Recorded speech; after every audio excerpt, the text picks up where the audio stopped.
In 1986, U2 wandered into the studios of a delighted TV Gaga, where they proceeded to perform a song so new that only Larry seemed to know how it went.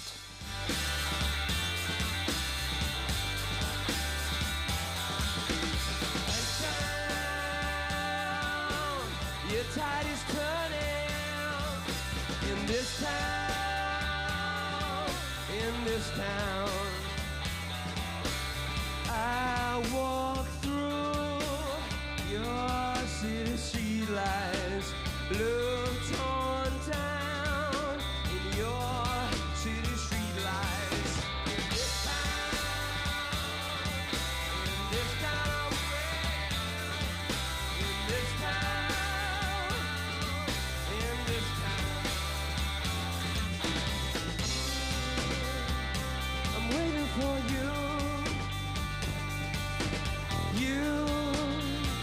You set my desire. I trip through your wire. I can remember very, very distinctly U2 performing live on TV Gaga. I think it may have been the period immediately before the Joshua Tree.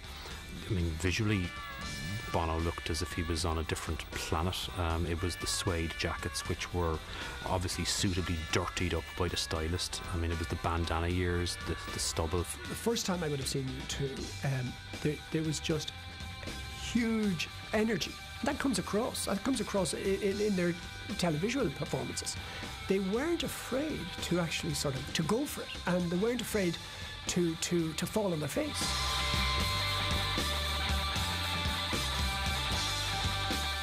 We toured them on the Joshua Tree in Europe, which was pretty amazing.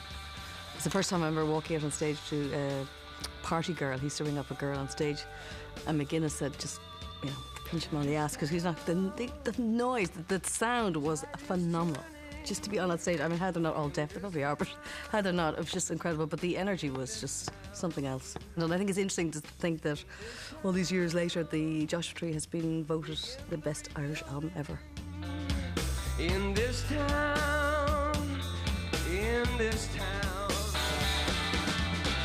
this town, I see her waiting. My first wage packet, I got 13 quid and I went tearing down the other end of Hounslow High Street and bought Boy. And then I'd sneak into town sometimes to Kensington Market, which was the cool place for kids who lived out in the suburbs to go. And there was a Virgin megastore opposite, and in the window it said, coming soon, December the 5th or the 4th, from Ireland, U2, and their debut album, Boy. Oh, wow, an in-store, cool. So unfortunately, the actual day they did it was my Mock O level for French, so there was no way I could bunk school and not get caught. But I bunked school anyway, and I took my records in and got them signed. There was U2, and they signed my records for me. And I remember as we were leaving, Adam announced, "Okay, is anybody hungry?" It's like 4 or 5 of us all went, yeah. And he said, "Well, I'm going to McDonald's." And back then, McDonald's, this is 1980. McDonald's were cool, and McDonald's was a really big treat. So he just marched us down the block, and I had a burger and chips and a Coke, and we all sat down and we just hung around and chatted for a while.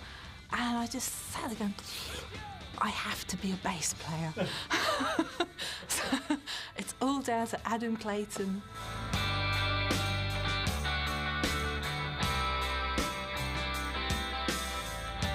Mama, take this badge off of me. I can't use it anymore. It gets so dark I cannot see. I feel like I'm knocking on heaven's door. Knock, knock, knocking on heaven's door. Knock, knock. It's very hard to put into a real sense what U2 is. I mean, to me, U2 are the biggest thing we've ever had, and to surpass that, to me, seems nigh on impossible at this stage.